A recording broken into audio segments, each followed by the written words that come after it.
Innal hamdalillah nahmaduhu wa nasta'inuhu wa nastaghfiruh wa na'udzu billahi min shururi anfusina wa min sayyiati a'malina. May yahdihillahu fala mudilla lahu wa may yudlil fala hadiyalah. Nashhadu an la ilaha illallah wa nashhadu anna Muhammadan abduhu wa rasuluh. Allahumma salli ala Sayyidina Muhammad wa ala alihi wa man tabi'ahum bi ihsan ila yaumiddin. Amma ba'd. Qala Allah Ta'ala fil Qur'anil Karim ba'da a'udzu billahi minasyaitonir rajim. Bismillahirrahmanirrahim. Ya ayyuhallazina amanu kutiba alaikumusiyam kama kutiba alal ladzina min qablikum la'allakum tattaqun. Shadaqallahul azim. Kaum muslimin sedang salat subuh yang dirahmati Allah Subhanahu wa taala, yang kami hormati pengurus dan jemaah semua.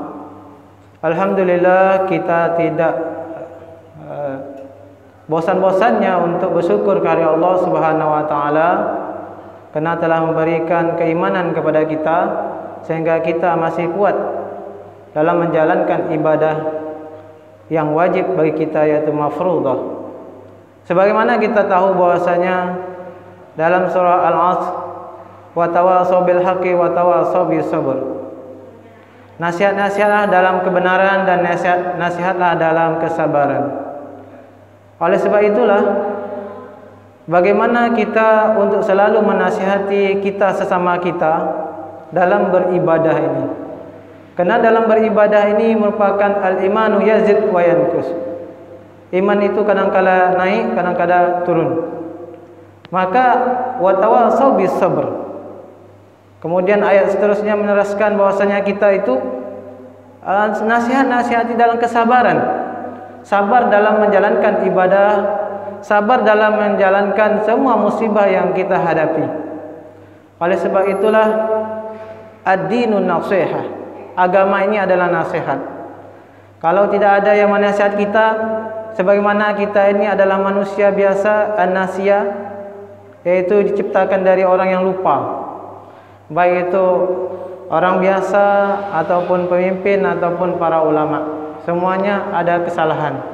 Yang maksum adalah Allah, yang maksum adalah yang sampai kepada Allah, yaitu hamba Allah yang mulia, yaitu Nabi Muhammad SAW.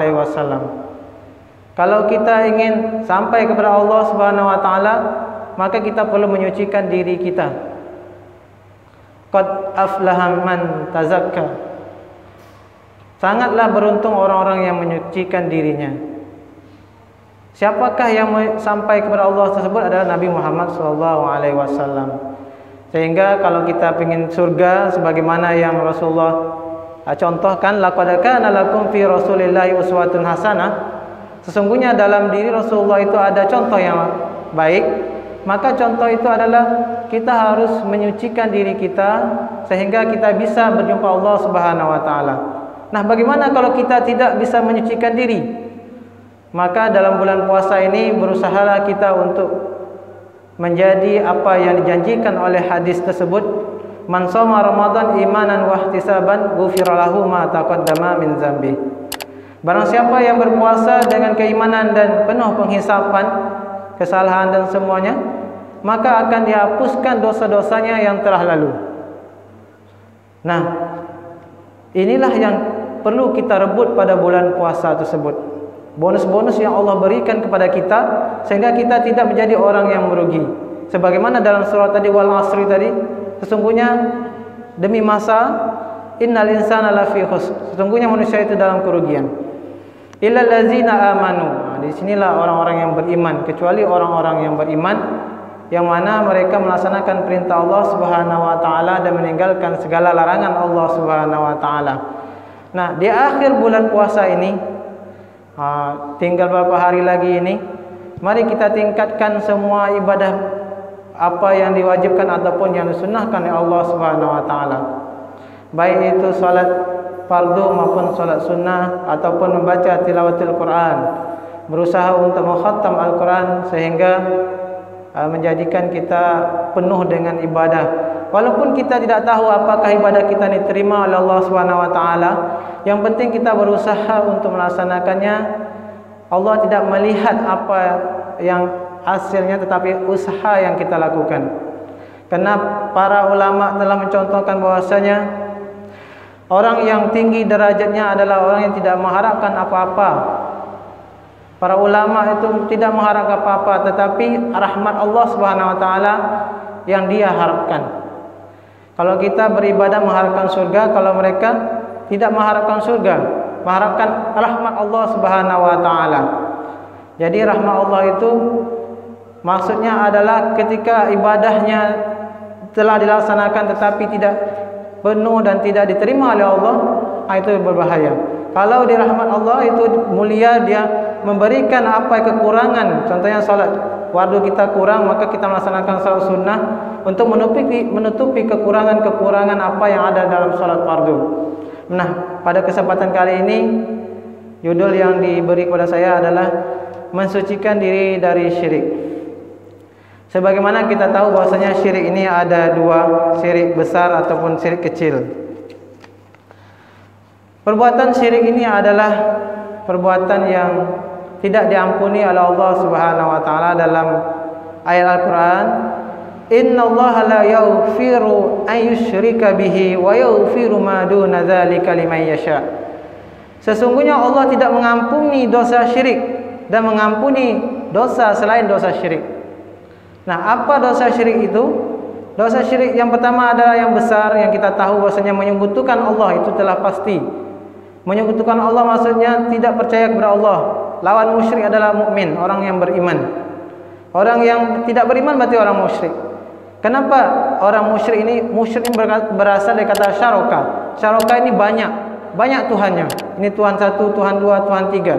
Sedangkan orang yang beriman Tuhannya ada tauhid, yaitu hanya satu, wahid. Jadi tidak menyekutukan Allah. Orang dahulu, zaman dahulu disebut juga dengan agama tauhid. Bukan agama Islam saja yang agama tauhid. Agama Nabi Musa, Nabi Ibrahim dan sebagainya tauhid. Artinya menyembah Allah yang satu. Sebelum Islam datang ke Arab, orang terdahulu telah menyembah Allah, tetapi dalam perjalanan menuju lamanya jarak antara nabi ke nabi, maka diselewengkanlah. Maka dalam Al-Qur'an dikatakan wahum ya'rifu, mereka mengetahui, tetapi mereka yuharifu, mereka menyelewengkan. Apa yang diselewengkan? Kitab-kitab suci. Kitab suci yang mengatakan bahwasanya nabi akan datang, nabi terakhir, Nabi Muhammad, tetapi dalam kitab mereka tidak ada lagi. Maka ada yang ahlul kitab yang dahulu itu memang membaca kitab-kitab aslinya itu, mereka sangat menunggu-nunggu datangnya nabi. Kalau kita lihat sejarah nabi, bahwasanya nabi berdagang ke Syam dan ke Madinah, ke Makkah, ke Syam, Madinah. Bahwasanya ada namanya pendeta yang mengetahui tanda-tanda kenabian tersebut. Pertama, adanya awan yang melindungi Nabi ketika panas. Kemudian adanya tanda-tanda cap yang ada di belakang Nabi SAW. Itu ada termaktub dalam kitab mereka, sehingga mereka pun melihat apa yang ada dalam kitab dengan aslinya. Mereka beriman kepada Allah Subhanahu wa taala.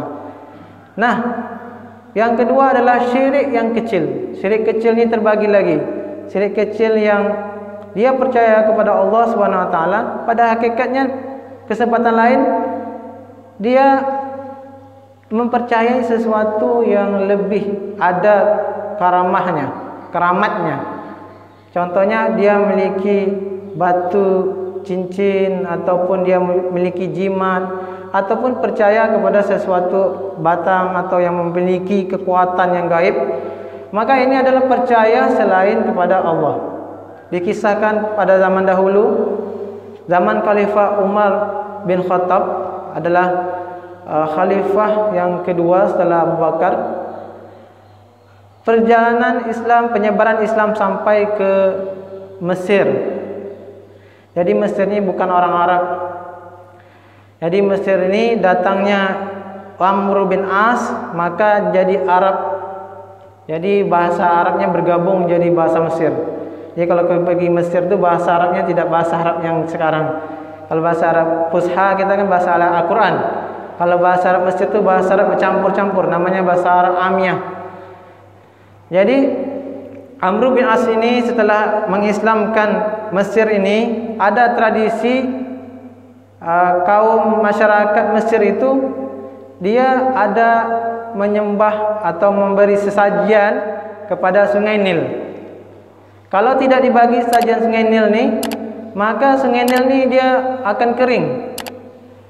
Sungai Nil ini adalah sungai yang terpanjang yang menghidupi 3 negara, yaitu Mesir, Sudan, Libya. Kalau sungai ini tak ada, maka masyarakat yang ada di sekitar itu akan kekeringan dan akan kekurangan air. Karena hujan tak ada di Mesir ataupun negeri-negeri yang ada di sekitarnya itu. Berharapnya air minum itu berasal dari air Nil, Sungai Nil.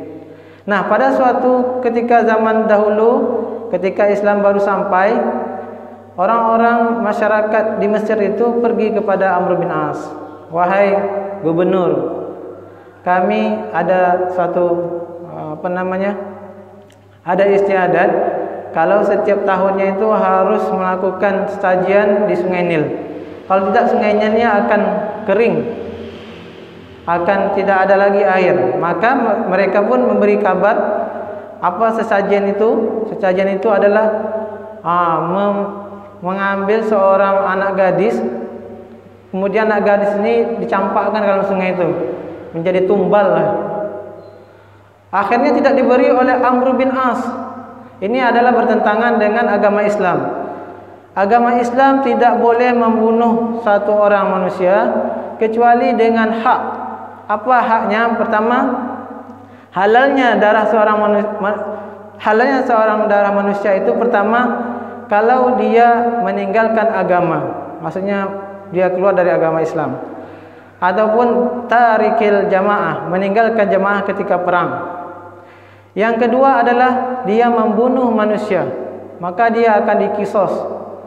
Kalau membunuh tanpa alasan sengaja, maka dia dibunuh. Kalau tidak, dia akan masuk neraka Jahannam. Man qatala nafsan bighairi haq falahu Jahannam. Jadi orang yang membunuh manusia tanpa kebenaran, maka neraka Jahannam baginya. Kemudian yang ketiga adalah seorang yang dia telah kawin tetapi berzina, maka dia dirajam. Maka kalau tidak ada syarat-syarat tersebut, maka tidak boleh membunuh manusia, tidak boleh membom atau lain sebagainya, karena tidak ada alasan-alasan yang menjadikan mereka halal darah mereka. Sehingga pada zaman Amr bin As tersebut tidak dibolehkan oleh Amr bin As untuk membuat sesajian tersebut. Akan tetapi ketika itu terjadilah kekeringan, terbukti terjadi kekeringan. Kemudian Amr bin As pun mengirim surat kepada Umar bin Khattab, wahai khalifah, ini ada kejadian yang luar biasa di Mesir, bagaimana menurut khalifah? Maka khalifah pun mengirim surat kepada Sungai Nil dan masyarakat Mesir. Wahai Sungai Nil, kalau engkau memang hamba Allah yang diciptakan oleh Allah, maka aku memohon kepada Allah engkau untuk mengalir, untuk engkau selalu tidak kering. Maka dengan surat tersebut Amr bin As menjatuhkan atau melemparkan ke dalam Sungai Nil tersebut, dan setelah itu Sungai Nil menjadi kembali banyak airnya dan melimpah-limpah. Maksudnya adalah kita hanya berharap kepada Allah Subhanahu wa taala. Jangan berharap kepada sesuatu yang selain Allah Subhanahu wa taala.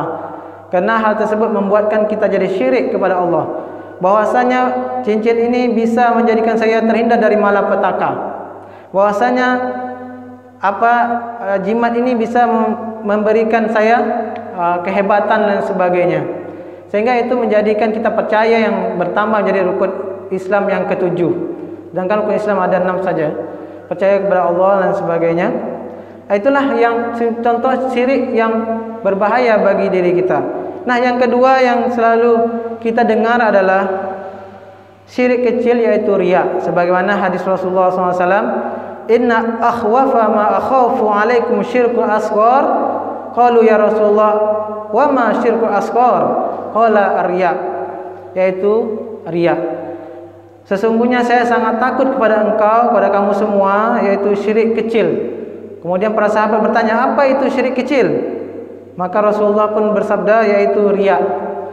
Sebagaimana kita tahu, riya ini adalah orang yang beribadah, tetapi dia lebih mencintai dunianya, lebih mengagungkan dapat penghargaan daripada mendapat pahala dari Allah Subhanahu wa taala. Itulah riya. Sedangkan Allah Subhanahu wa taala mengajarkan kita bahwasanya melalui nabinya bahwasanya kalau kita mencari akhirat, dunia itu akan mengikuti kita. Tetapi kalau kita mencari dunia, dunia sajalah, akhirat tidak dapat, sia-sia belaka. Begitulah riya tersebut masuki hati kita. Sebagaimana diceritakan bahwasanya ada seorang yang ahli ibadah, yang selalu dia beribadah, kemudian ada orang yang menyembah atau mengagungkan syirik kepada benda yang tadi, batang pohon, yang kemudian dia ingin menebang batang pohon itu, hampir lagi batang pohon itu tumbang. Kemudian datang syaitan yang berbentuk iblis, yang berbentuk manusia, mengatakan, untuk apa engkau menebang ini? Lebih baik engkau jangan bersusah payah, beribadah sajalah, dan saya akan mengasih engkau uang setiap harinya. Lihat di rumah engkau, di bantal tersebut, maka akan ada uang tersebut. Dilihatnya setiap hari ada uang di bantal. Kemudian hari ketiganya dia tidak menjumpai bantal itu ada uangnya, maka ia ingin menebang lagi batang pohon tadi, sehingga batang pohon itu tak bisa ditebang, memantul. Akhirnya dia dikatakan bahwasanya engkau menebang ini bukan karena keikhlasan, tetapi engkau menebang ini karena ada sesuatu riya, ada tidak ikhlas, karena engkau akan mengharapkan pahala bukan mengharapkan pahala, tetapi engkau mengharapkan ganjaran di dunia ini. Itu saja mungkin sebagai motivasi subuh ini. Kemudian yang terakhir saya menulis, man amila salihan min zakarin aw unsa wa huwa mu'minun falanuhyannahu hayatun thayyibah wa lanajziyannahum ajrahum bi ahsani ma kanu ya'malun.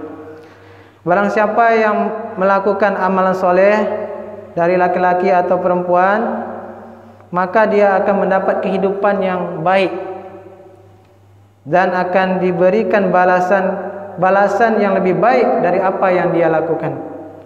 Maka amalan-amalan soleh ini, apa yang kita harapkan, maka Allah lebih baik lagi memberi kita. Apa yang kita harapkan cuma satu, Allah lebih memberikan lebih dari satu, lebih dari 10 dan sebagainya. Sebagaimana ibadah puasa kita ini, bahwasanya ibadah puasa ini berbeda dengan ibadah-ibadah lain. Kalau ibadah lain kita bisa riya, banyak salatnya, banyak mengajinya. Kalau ibadah puasa ini kita tidak bisa riya, karena Allah saja yang tahu. Karena orang yang tak puasa pun nampak lemah, nampak lalai, tapi hakikatnya dia tidak berpuasa. Itu saja mungkin hari ini. Mohon maaf. Assalamualaikum warahmatullahi wabarakatuh.